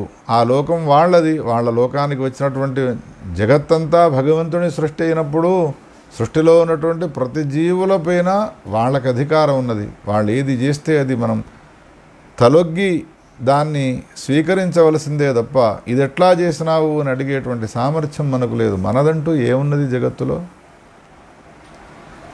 అందుకని అందరూ కూడా నీవు శివభక్తిని కోరుకున్నావు, ఇంకా అంతకంటే ఏం కావాలరా? అమ్మవారు నీకు తథాస్తు అని శివభక్తిని ఇచ్చినది. ఇక మనం తిరుగు ప్రయాణమై వెళదాము అని అందరూ వెళ్ళబోతూ ఉంటే అప్పుడు అమ్మవారు ఏమన్నది అంటే, కైలాసం దాకా వచ్చి వట్టి కడుపులతో వెళతారయ్యా మీరు, అందుకని నేను మీ అందరికీ ఈరోజు భోజనం పెడతాను అన్నది. ఎందుకు అనంటే మా కైలాసంలో ఒక వ్రతం చేసినాను నేను, ఆ వ్రతానికి మీరంతా కూడా పిలిచినట్టుగా వచ్చినారు, తప్పకుండా మీరంతా నేను పెట్టే భోజనాన్ని చేసి విందారగించి వెళ్ళాలి అని చెప్పినది. ఏం వ్రతమమ్మా అన్నారు. ఇవాళ సోమవార వ్రతం ఇది. ఈ సోమవార వ్రతాన్ని నేను చేస్తూ ఉంటాను. ప్రతి ఇందువారం దేవస్య మహేషస్యైవ తుష్టయే భోజనీయా సదా కాలం అష్టౌ విప్రాహమునీశ్వరాః. సంవత్సర కాలము సోమవార వ్రతాన్ని స్వీకరించి ప్రతి సోమవారము ఎనమండుగురికి బ్రాహ్మణులకు భోజనం పెట్టాలి. పంచభక్ష పరమాన్నాలతో కూడుకున్నటువంటి భోజనాన్ని పెట్టాలి. సంవత్సరం అయిపోయిన తర్వాత దానికి సంబంధించిన ఉద్యాపనను చేయాలి. దీనికి సంబంధించినటువంటి విధానం ఏమిటి? పార్వతీదేవి వాడు అడగకపోయినప్పటికీ కూడా వాత్సల్యంతో చెప్పుతూ ఉన్నది. తన సమీపంలో ఎంత ధనం ఉంటే అంత ధనాన్ని వాళ్లకు దానం చేస్తూ ఉండాలి. ఒకవేళ శక్తి సామర్థ్యాలు ఉన్నాయి, ప్రతి సోమవారం 8 బ్రాహ్మణులకు భోజనాన్ని పెట్టి వాళ్లకు స్వర్ణాన్ని దానం చేయాలి, లేదా రజతాన్ని దానం చేయాలి. నీ శక్తిని అనుసరించి వస్త్రతాంబూలాలను దక్షిణను వాళ్లకు సమర్పించుకోవాలి. వాళ్లకు విసనకర్రలు, చామరాలు, తర్వాత యానములు, వాళ్ళు ఎక్కి తిరిగేటువంటి ఏ వాహనాలు ఉంటాయో ఆ వాహనాలు, కాళ్లకు వేసుకునేటువంటి పాదుకలు, ఛత్రము, ఏవేవైతే నీవు ఇచ్చేందుకు యోగ్యత కలిగి ఉన్నావో అటువంటి వస్తువులనన్నిటిని కూడా బ్రాహ్మణులకు ప్రతి సోమవారం ఈ విధంగా దానం చేయాలనేటువంటిది ఉన్నది. ఈనాడు నా అదృష్టం ఫలించినది. మీరు అంతా కూడా సోమవారం నాడు వచ్చినారు, మీరు వెళ్ళే నా భోజనాన్ని చేసిన తర్వాతనే మీరంతా కూడా వెళ్ళాలి అని అమ్మవారు ఈ విధంగా అన్నది. అనగానే వాళ్ళు ఇంకా అమ్మవారు అన్నం పెడతాను అన్న తర్వాత ఇంకా కావలసిందే ఉన్నది. అందరూ కూడా సిద్ధమైనారు. స్నానాలు, అనుష్ఠానాలు, మాధ్యాహ్నిక క్రియలన్నిటి కూడా ముగించుకున్నటువంటి వాళ్ళై భోజనానికి మడిగట్టుకొని వాళ్ళంతా కూడా కూర్చున్నారు. ఆమెకు సహాయం చేయడం కోసమే అరుంధతి, వశిష్ఠుని యొక్క భార్య, మిగతా వాళ్ళంతా కూడా మడులు కట్టుకున్నటువంటి వాళ్ళై వడ్డన చేయడానికి ఉపక్రమించినారు. ఇంతలో ఒక యువతిని వివాహం చేసుకున్న ఒక వృద్ధుడు మలినమైనటువంటి శరీరంతో కూడుకుని ఎన్ని రోజులైనదో స్నానం చేసి తెలియదు, ధూళిధూసరితాంగుడైనటువంటి వాడు, ఏమైనా భార్యను తిడుతూ ఉన్నటువంటి వాడు, భార్యను తిడుతూ ఉన్నప్పటికి కూడా భార్య మందహాసం చేస్తూ అతి ప్రేమను కురిపిస్తూ, తాను యువతి అయి ఉన్నప్పటికీ కూడా భర్త ముసలివాడైనప్పటికీ కూడా ఆయన యందు అనురాగాన్ని కలిగింపజేస్తూ పాటలు పాడుతూ పాటలతో ఆయనకు వినోదాన్ని కలిగిస్తూ ఉన్నటువంటి దంపతులు ఇద్దరు కూడా వచ్చినారు. ఏమమ్మా ఇట్లా కసురుకుంటున్నాడు ఏమిటి అని పార్వతీదేవి అడిగితే, ఏం చెప్పమంటామమ్మా, 4 రోజుల నుంచి భోజనం లేదు ఆయనకు. భోజనం లేకపోయినప్పటి నుండి ఇంకా ఆయన ఆవేశం పెరిగిపోతూ ఉంటుంది. ఎక్కడ జరిగినా కందమూల ఫలాలు కూడా దొరకలేదు. ఇక్కడేదో భోజనం జరుగుతున్నట్టుగా ఉన్నది, మా ఆయనకు కొంచెం భోజనం పెడతారా అనగా, అయ్యో ఎంత మాట, తప్పకుండా ఆయనను కూడా కూర్చోమ్మనండి పంక్తిలో అనగానే ఆయన పంక్తిలో కూర్చున్నాడు. ఉన్మత్త వేషంలో ఉన్నటువంటి వాడు, ధూళి ధూసరితాంగుడైనటువంటి వీడు వచ్చి ఆ పంక్తిలో కూర్చున్నాడు. వడ్డన చేసినారు, సంకల్పం చేసి అక్షతలు నీళ్లు వదిలిపెట్టినారు, భోజనాన్ని ఉపక్రమించినారు.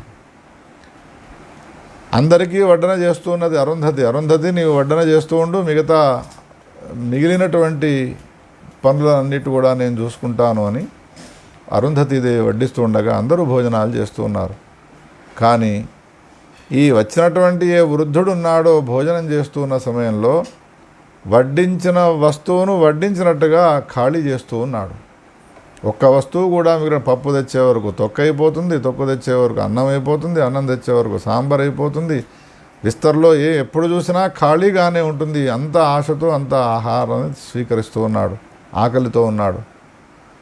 అప్పుడు అరుంధతీదేవి అన్నది, అమ్మా నేను అందరికీ వడ్డించగలుగుతున్నాను కానీ ఆ వృద్ధునికి మాత్రం నేను వడ్డించలేకపోతూ ఉన్నాను. ఒకటి తెచ్చే వరకు ఒకదాన్ని సమాప్తి చేస్తూ ఉన్నాడు అంటే నేను వడ్డిస్తానులే అమ్మా అని పార్వతీదేవి గరిటను పట్టుకున్నటువంటిది తీసుకుని వెళ్ళి అతనికి విస్తర్ నిండా వడ్డించినది. ఈ సమయంలో ఆ వచ్చిన వృద్ధుడు, అరుంధతి నాకు వడ్డించలేకపోయినది, నీవేం వడ్డించగలుగుతావు అని కుడి చేత వడ్డించిన వంటనంతా తినిపేస్తూ ఉన్నాడు. అంతా తింటూ ఉన్నాడు క్షణకాలంలో. అప్పుడు ఆమె ఏమన్నది, నేను వడ్డించేటువంటిదంతా అక్షయమవుగాక నీకు అనుకుంటూ వడ్డిస్తున్నది. కుడి చెయ్యి ఒక్కటి సరిపోవడం లేదు, అక్షయమవుగాక అని ఆమె ఎప్పుడైతే అన్నదో ఆయన తింటూ ఉన్న కొద్దీ అందులో సృష్టి అవుతూనే ఉన్నది, అన్నము సాంబారు. అప్పుడు ఇక ఆయన ఏం చేసినాడు, 2 చేతులా తినడం ప్రారంభించినాడు ఈమెను ఓడించాలి అని. ఆమె పక్కన ఉండే ఏమంటూ ఉన్నది అంటే, ప్రాదాద్ అక్షయమస్త్వితి అథవామకరేణాసో భోక్తుమైచ్చతస్తతః. ఎడమ చేత కూడా 2 చేతుల తినడం ఎప్పుడైతే ఉపక్రమించినాడో తత్రాపి అక్షయమేవాస్తు తచ్చాన్నమితి చార్పయతు. నేను పెట్టినటువంటి అన్నం ఏదైతే ఉన్నదో అది 2 చేతులు తిన్నా కానీ అక్షయమవుగాక అన్నది. ఇంతలో ఈ 2 చేతులకు బదులు కరసహస్రంతు కృత్వేత 1000 చేతులు చేసుకున్నటువంటి వాడే తినడం ప్రారంభించినాడు. ఆమె వడ్డించినది ఒక్కసారి, ఇది కూడా అక్షయమవుగాక అన్నది. 1000 చేతులతో తిని తిని తిని తిని అలసిపోయినాడు తప్ప ఆ విస్తర్లో వడ్డించినటువంటి అన్నం మాత్రము ఖాళీగా అవడం లేదు. సంతోషపడ్డాడు. సంతోషపడి పార్వతీదేవిని చూసి ఏమంటూ ఉన్నాడు అంటే, నీవు పెట్టినటువంటి భోజనానికి ఈనాడు నాకు తృప్తి కలిగినది, నీకేం వరం కావాలనో కోరుకో అంటే ఆమె అన్నది, నీ బోటి వాళ్ళు వచ్చి పార్వతిని అయినటువంటి నన్ను నీకేం వరం కావాలనో కోరుకోమనంటే, అయ్యో నన్ను వరం కోరుకోమన్నారు కదా అని కోరుకునేదాన్ని అనుకున్నారయ్యా. ఎందుకు కోరుకోవు నీవు వరాన్ని అని అడిగితే, వరేణ మమ యత్కార్యం శంకరో మే యతఃపతి. ఏదంటే అది ఇచ్చేవాడు శంకరుడు నా భర్త అయి ఉంటూ ఉండగా మీ బోటి వాళ్ళు నాకేం వరం ఇస్తారయ్యా, నాకే వరము అవసరం లేదు అని ఈ విధంగా వరాన్ని నిరాకరించగానే క్షణకాలంలో ఆ వృద్ధుడు శివుని యొక్క స్వరూపాన్ని పొందినాడు. ఎట్లా ఉన్నాడు శంకరుడు? విశాలచారునయన గోక్షీరసమ విగ్రహ. విశాలమైనటువంటి కళ్ళు, ఆవు పాలు ఎంత తెల్లగా ఉంటాయో అంత శరీరం, తెల్లనేటువంటి శరీరం గలవాడి, కోటి మన్మధులను ఒక్కచోటికి చేరిస్తే ఎట్లా ఉంటాడో సర్వాభరణాలతో కూడుకున్నటువంటి వాడై, తన సమీపంలో ఉన్నటువంటి భార్యతో కూడుకున్నటువంటి వాడై కనబడ్డాడు. ఇదేమిటి, పార్వతీదేవినైనా నేను ఇక్కడ ఉంటూ ఉండగా ఇంకొక భార్య ఎక్కడిది అని తేరిపారి చూస్తే ఆ భార్య ఎవరో కాదు, వైకుంఠాధిపతి అయిన శ్రీమన్నారాయణమూర్తియే భార్యావేశాన్ని ధరించి వచ్చినాడు. పార్వతీదేవి చాలా సంతోషపడి 2 చేతులు జోడించి పాదాలపైన నమస్కారం చేసి ఏమంటూ ఉన్నది అనంటే, కిమిత్యేతాదృశం భావమాస్థాయ త్వమిహాగతః నారీం కృత్వా తదా విష్ణుం భోజనార్థం మహేశ్వర. ఎందుకయ్యా నీవీ రూపాన్ని ధరించి, వృద్ధ రూపాన్ని ధరించి నా సమీపానికి వచ్చినావు? విష్ణుమూర్తిని స్త్రీగా చేసుకుని ఎందుకు వచ్చినావు నా సమీపానికి అని ప్రశ్న వేస్తే శంకరుడు అన్నాడు, ఈ వ్రతంలో అతిథులు భోజనం ఎవరైతే చేస్తారో చేసే వాళ్లకు భోజనాన్ని సమృద్ధిగా పెట్టాలి. ఒకవేళ భోజనం పెట్టే సమయంలో గారెలు చేసినాము, గారెలు బాగా ఇష్టమైన బ్రాహ్మణుడు వచ్చినాడు, గారెలు నాకు కావాలి అని అడిగినాడు అనుకో, పులిహోర వేయడానికి వచ్చినదను, అమ్మా నాకు గారెలు కావాలి, పులిహోర తినండి తర్వాత తెస్తాను అని అన్నారనుకో, ఆ వ్రతం ఫలవంతం కాదు. ఈ సోమవారం వ్రతంలో ఉన్నటువంటి విశేషం ఇది. అందుకని వచ్చినటువంటి భోక్తలు ఎవరైతే ఉంటారో ఆ భోక్తలు ఏది కోరుతారో, ఎంతవరకు తింటారో అంతవరకు ఆహారాన్ని ఇస్తూనే ఉండాలి. ఒకవేళ ఆహారాన్ని నిలిపివేసినారనుకో ఈ సోమవార వ్రతము ఫలాన్ని ఇవ్వదు. అందుకని నిన్ను పరీక్ష చేయడం కోసమై ఈ రూపంలో వచ్చినానే పార్వతి అని, సోమవార వ్రతం దేవి యః కరోతి మహామతి సభోగానఖిలాన్ భుంక్తే సర్వైశ్వర్య సమన్వితః. ఈ సోమవార వ్రతము చాలా శ్రేష్టమైనది. ఎవరైతే ఈ వ్రతాన్ని ఆచరిస్తారో వాళ్ళు అన్ని భోగాలను అనుభవిస్తాడు, ఇందులో సందేహించే అవసరం లేదు. సర్వ విద్యా ప్రవీణుడవుతాడు, సర్వ సంపత్ సమన్వితుడవుతాడు. భార్యాపుత్ర బంధువులంతా కూడా ఆయుష్యం ఉన్నంత వరకు ఆరోగ్యవంతమైనటువంటి జీవనాన్ని కొనసాగిస్తారు అని ఈ విధమైనటువంటి మాటలన్నిటి కూడా చెప్పి దేవదేవుడైనటువంటి శంకరుడు పార్వతీయుత, పార్వతీ సమీపానికి వచ్చినటువంటి వాడై నిలబడ్డాడయ్యా.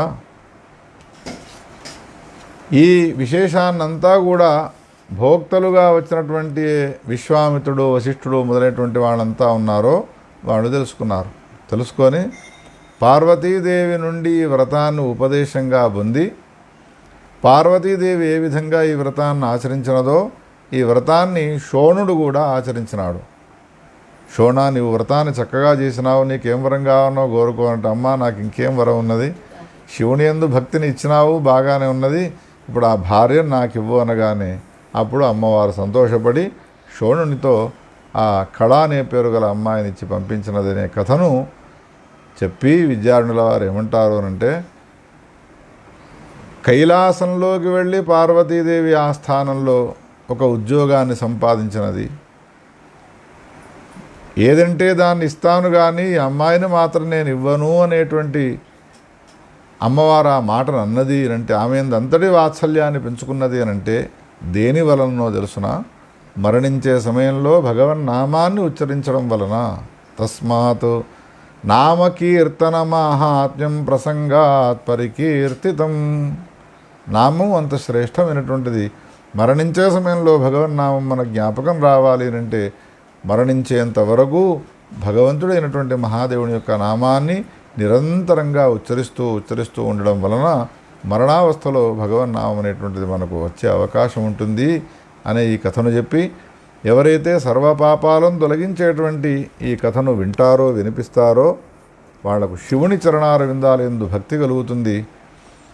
ఈ కథను ఎప్పుడూ కూడా అభక్తులైనటువంటి వాళ్లకు చెప్పబోకండి, శివుని యొక్క నామాన్ని సదా సర్వకాలాలు ఉచ్చరించండి అని ఈ కథ యొక్క ఫలశ్రుతిని చెప్పినాడు విద్యార్థుల వారు. భగవన్నామము ఇంత గొప్పనైనటువంటి స్థానాన్ని ఇస్తుంది అనే మాటను చెప్పిన తర్వాత వ్యాసుడు ఇంత విశాలమైనటువంటి కథను చెప్పిన అంశాన్ని విద్యార్థుల వారు మనకు బోధించిన తర్వాత ఇంకా నామాన్ని మనం ఉచ్చరించకుండా సమయాన్ని వృధా చేసుకుంటామా? అథాహం సంప్రవక్ష్యామి తీర్థయాత్ర ఫలం ద్విజాః. భారతదేశంలో ఉన్నటువంటి ఎన్ని తీర్థయాత్రలు ఉన్నాయో అవన్నీ కూడా మానవులను పునీతులను చేసేటువంటివే. అందుకని నీ జీవితంలో ఏ సత్కార్యాన్ని ఆచరించినా ఆచరించకపోయినా జీవితంలో ఒక్కసారి నీవు తీర్థయాత్రలు చేసిరా. ఉత్తర యాత్రలు, దక్షిణ యాత్రల్లోని దక్షిణోత్తర యాత్రలు కనుక నీవు చేసినావు అంటే నీతో సమానమైనటువంటి పాపాన్ని తొలగించుకున్నవాడు ఈ అనంత బ్రహ్మాండాల్లో ఇంకొకడు ఉండడు.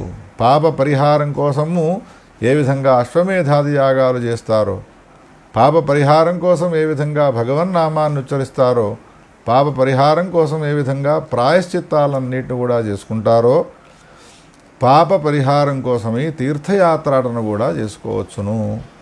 ఈ విషయంలో నేను ఒక కథను చెప్తాను వినండి అని ఒక కథను చెప్తున్నాడు, స్కంద పురాణంలోని కథను. శివశర్మ అనేటువంటి పేరు గల బ్రాహ్మణుడు వేదశాస్త్రాలన్నిటినీ సాంగోపాంగముగా అధ్యయనం చేయాలి అని సంకల్పం చేసినాడు. ఒక్క వేదాన్ని చదివే వరకే 8 సంవత్సరాలు పడుతుంది. 4 వేదాలను చదివినాడు. అన్ని అంగాలను ఉపాంగాలతో సహా అధ్యయనం చేసినాడు. అంతా అధ్యయనమైన తర్వాత ఒక్కసారి చూసుకునే వరకు శరీరం అంతా కూడా కృషించిపోయి ఉన్నది. వార్ధక్యం అనేది వచ్చినది ఆ బ్రాహ్మణుడికి, శివశర్మకు. ఇప్పుడు ఆయన చింతాగ్రస్తుడైనాడు.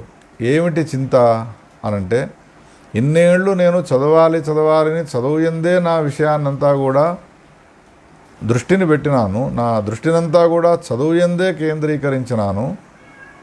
ఇప్పుడు నా పరిస్థితి ఏమైనది, చదువులలో చెప్పబడ్డటువంటి ఏ ధర్మాన్ని కూడా నేను ఆచరించక ఒకవేళ రేపో మాపో మరణించినాను అనుకో, నాకు నరకలోక వాప్తే తప్ప నాకు ఉత్తమమైనటువంటి లోకాలు కలుగుతాయా, ముక్తి అనేటువంటిది నాకు వస్తుందా, ఎంత దుర్లభమైనది అని తనను తాను చింతించుకోవడం ప్రారంభించినాడు. పశ్చాత్తాపపడుతూ ఉన్నాడు. ఆ పశ్చాత్తాపపడ్డ సమయంలో ఏ విధంగా ఆయన పశ్చాత్తాపడ్డాడో విస్తృతంగా రాసినాడు వ్యాస భగవానుడు. ఏమనుకుంటున్నాడు అంటే, ఆయుర్వేదాన్ని, అర్థశాస్త్రాన్ని, అనేక కళలను, వీటన్నిటినీ కూడా నేర్చుకున్నాను. కానీ నాకు ఉత్తమమైనటువంటి గతి వీటి వలన రాదు కదా, అధ్యయనం వల్ల రాదు కదా. కనీసం ఒక్కనాడైనా నేను గణపతిని పూజించలేదే. ఏమిరా గణపతిని పూజించలేవు, సంకష్ట చతుర్థి అంటే, ఆగాగు నా గురువుగారు చెప్పిన పాఠం ఉన్నది, దానికి సంబంధించిన పనులు చేసుకోవాలి అని వదిలిపెట్టినాను. జగద్ధాత్రి అయినటువంటి భగవతి రాజరాజేశ్వరిని నేను ఉపాసించలేదు. దేవతలను గురించి యజ్ఞాలను ఆచరించలేదు. కనీసము తులసి ఇవన శుశ్రూష నకృత, నా పాపం తొలగిపోవాలనేటువంటి ఉద్దేశంతో తులసి కట్ట దగ్గరికి వెళ్ళి కనీసం ఓ చెంబెడు నీళ్లు రోజు కూడా పోయలేదు నేను. పాపాలు ఎట్లా తొలగిపోతాయి? ఎవరైనా ఇంటికి వచ్చినప్పుడు కనీసం పంచభక్ష పరమాన్నాలతో భోజనం పెట్టాలి, లేదా ఏది ఉంటే దానితో వానికి భోజనం పెట్టాలంటే ఆ భోజనాన్ని కూడా నేను పెట్టలేదు. సమయం వృధా అవుతుంది, చదువుకోవాలి అని చదువుల్లోనే నిమగ్నమై ఉన్నాను. పోనీ మార్గమధ్యంలో వాళ్ళంతా తిరుగుతూ ఉంటారు, వాళ్లకు నీడనిచ్చేందుకోసం ఈ చెట్లను నాటుతాను అని చెట్లనైనా నాటలేదు నేను. సువాసినీలు ఎవరైనా వస్తే అలంకారం వాళ్లకు పెట్టుకునేందుకు ఆభరణాలు, కట్టుకునేందుకు వస్త్రాలనైనా నేను ఇవ్వకపోతే నా పాప పరిహారం కావడానికి. అతిథులను నేను సత్కారం చేయలేదు, కనీసం ఛత్రాన్ని దానం చేయలేదు, కాళ్లకు తొడుక్కునేటువంటి చెప్పులను దానం చేయలేదు, చెవులకు పెట్టుకునేటువంటి కుండలాలను దానం చేయలేదు, ఒక దేవాలయాన్ని నిర్మించలేదు, నిర్మించబడ్డటువంటి దేవాలయంలోకి వెళ్ళి ఊడవలేదు, నేను సేవ చేయలేదు, శుశ్రూష చేయలేదు, దేవాలయాల్లో ముగ్గులు పెట్టలేదు. నాకున్నటువంటి పాపాలు ఎట్లా తొలగిపోవాలి? పశ్చాత్తాపడుతున్నాడు శివశర్మ. నువ్వులను దానం చేయలేదు బ్రాహ్మణునికి, మంత్రపూతమైనటువంటి ఆధ్యాత్మికమైనటువంటి తిలలను హోమంలో నేను కాల్చలేదు. నా పాపాలు ఎట్లా పోతాయి? పడుకునేందుకు శయ్యను దానం చేయలేదు, కనీసం పురుష సూక్తాన్ని నా పాప పరిహారం కోసమే నేను పారాయణం చేసుకోలేదు, పవమాన సూక్తాలను నేను పఠించలేదు. ఇవన్నీ పక్కన పెట్టు, అత్యంత సులభమైనటువంటి మార్గం చెప్పినాడు వ్యాస భగవానుడు. రావి చెట్టుకు ప్రదక్షిణం చేస్తే నీ పాపాలన్నీ పరిహారం అవుతాయి అంటే, ఒక్కనాడన్నా నేను రావి చెట్టు అశ్వత్థ సేవ అనకృత. అంతేకాదు, ఏ బ్రాహ్మణికి నేను పాదాలు ఉత్తలేదు, మహాత్ములైనటువంటి వ్యక్తులకు నేను దీపాన్ని దానం చేయలేదు, విసనకర్రలను దానం చేయలేదు, నిత్యశ్రాద్ధాలను వదిలిపెట్టినాను. ఇటువంటి నేను కనుక ఒకవేళ మరణించినాను అంటే యమభటులు నన్ను, నువ్వు బాగా వేదశాస్త్రాలు చదువుకున్నావయ్యా అని, నేను శాస్త్రాలు చదువుకున్నాను కాబట్టి నన్ను మీ లోకానికి తీసుకువెళ్ళకండి అని అంటే, యమలోకానికి తీసుకుపోకుండా ఉంటారా? ఏవేవి యమలోకానికి వెళ్లకుండా ఆచరించవలసినటువంటి పుణ్యకర్మలు ఉండెనో అవేవీ నేను ఆచరించలేదు. చివరికి వ్యాసుడు ఎన్ని సులభమైన మార్గాలు చెప్పినాడు అవన్నీ నేను చదువుకున్నాను. శివశర్మ అంటున్నాడు. ఏమిటి సులభ మార్గాలు అనంటే చెబుతున్నాడు. గవాం హి కించిన్నో దత్తం. యజ్ఞాలు, యాగాలు, వ్రతాలు ఇవన్నీ పక్కన పెట్టు. ఆవులు గనక ఒకవేళ నీ ఇంటికి ముందుకు వచ్చినా, లేదా ఎక్కడైనా గోశాలలో నిర్మించి ఉన్న ఆవులకు గడ్డిని మనము ఇచ్చిన, ఆవు తినేటువంటి ఏ పదార్థాలు ఉంటాయో వాటిని దానం చేసిన, అశ్వమేధాది యాగాలు చేసినటువంటి పుణ్యఫలాన్ని మనం పొందుతాము అనంటే ఆ పనిని కూడా నేను చేయకపోతేనే. ఇవన్నీ పక్కన పెడితే ఆవు సమీపానికి వెళ్ళి గోకండు తిర్నవైకృత, ఆవులకు దురద పెడుతుంది ఈ గంగడోలు సమీపంలో. దాని సమీపానికి వెళ్ళి గంగడోలును కనుక ఒకవేళ మనం నిమిరినాము అనంటే మన పాపాలన్నీ పరిహారం అయిపోతాయి అని అన్నాడు. కనీసం ఆ పనిని కూడా నేను చేయకపోతే. నోధృత పంకమగ్నా గౌహు గోలోక సుఖదాయిని. ఎప్పుడైనా నేను వెళుతూ ఉంటే బురదగుంటలో పడిపోయి ఉండేది ఆవు. అయ్యో బురదగుంటలో పడ్డది, దాన్ని ప్రయత్నపూర్వకంగానైనా తీసి పైదాకా తీసుకువచ్చి దాన్ని కడిగి దానికి శుశ్రూష చేయకపోతేని, యమభటులు వచ్చి నన్ను తీసుకువెళ్ళకూడదు అనంటే మరణించిన తర్వాత తీసుకుపోకుండా ఎట్లా ఉంటారు గనక. అందుకని ఇప్పుడు ఏం చేయాలి? శరీరంలో కొంతవరకైతే పాటవం ఉన్నది. వ్యాసుడు ఏం చెప్పినాడు అనంటే, యావత్ స్వస్థోస్తి మే దేహే. నా శరీరంలో ఇంద్రియ పాటవం ఉన్నది. ఇంద్రియముల యొక్క విప్లవం లేదు. ఇంద్రియాలు చెప్పితే వినేట్టుగా ఉన్నాయి. అందుకని ఏం చేయాలి? ఎవడైతే శ్రేయస్సును కోరుకొని ఉంటాడో వాడు తీర్థయాత్రాం కరోమ్యహం. తీర్థయాత్ర ఒక్కటే సులభమైనటువంటి మార్గము, అంతకన్నా మించినది ఇంకొకటి లేదు అని భావించి తీర్థయాత్రలు చేయాలి అనుకున్నాడు. తీర్థయాత్రలు ఎన్నున్నాయి అని ఆలోచన చేస్తే శరీరంలో ఎన్ని వెంట్రుకలు ఉన్నాయో అన్నున్నాయి. అబ్బో ఇవన్నీ మనం చేయగలుగుతామా? ఇప్పటికే శరీరం అంతా కూడా శీర్ణమైపోయి ఉన్నది, జీర్ణావస్థలో ఉన్నది. భారతదేశంలో ఉన్నటువంటి అన్ని తీర్థయాత్రల కంటే సప్తమోక్షపురులు ఏవైతే ఉన్నాయో వాటిని సంచారం చేసి వస్తాను అని నిశ్చయం చేసుకున్నటువంటి వాడి అయోధ్య నదికి వెళ్ళినాడు. సరయూ నదిలో స్నానం చేసినాడు. శ్రీరామచంద్రుని యొక్క జన్మస్థలి అయినటువంటి ఆ అయోధ్యలో అనేక రోజులు 9 రోజులు సంచారం చేసినటువంటి వాడి రామనామాన్ని జపించినాడు. అక్కడి నుండి సరాసరి ప్రయాగ క్షేత్రానికి వెళ్ళినాడు. అన్ని యాగాల్లోకెల్లా ఉత్తమమైనటువంటి అశ్వమేధ యాగం అక్కడ చేయబడ్డది. అందుకని ఎవరైతే త్రివేణి సంగమంలో స్నానం చేస్తారో అటువంటి వాళ్ళు అన్ని యజ్ఞాల యొక్క అవభృత స్నానం చేసినటువంటి పుణ్యఫలాన్ని పొందుతారు అని విని అక్కడ కూడా 40 రోజులు నివాసం చేసినాడు. మాఘమాసము 1 రోజులు కూడా అక్కడ ఉండి కల్పవాసాన్ని చేసినాడు శివశర్మ. అక్కడి నుండి సరాసరి వారాణసి క్షేత్రానికి వచ్చినాడు.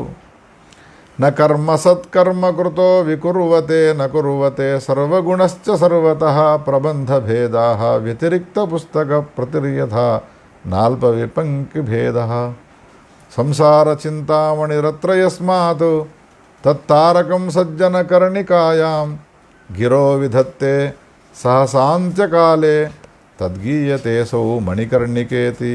ఏ మణికర్ణికలో మరణించినట్టయితే భగవంతుడైనటువంటి మహాదేవుడైనటువంటి శంకరుడు విశ్వనాథుడు వాని చెవిలో తారక మంత్రాన్ని ఉపదేశం చేస్తాడో అటువంటి పరమ పావనమైనటువంటి కాశీ క్షేత్రానికి వెళ్ళి ముక్తిలక్ష్మీ మహాపీఠమణిస్తం తచ్చరణ అబ్జయో. ముక్తిలక్ష్మీ మహాపీఠ మణిపీఠం ఎందున్నటువంటి ఆ చరణార విందాలకు మణికర్ణికకు నమస్కారం చేసినటువంటి వాడు అక్కడ అనేక రోజులు 9 నెలలు నివాసం చేసినాడు.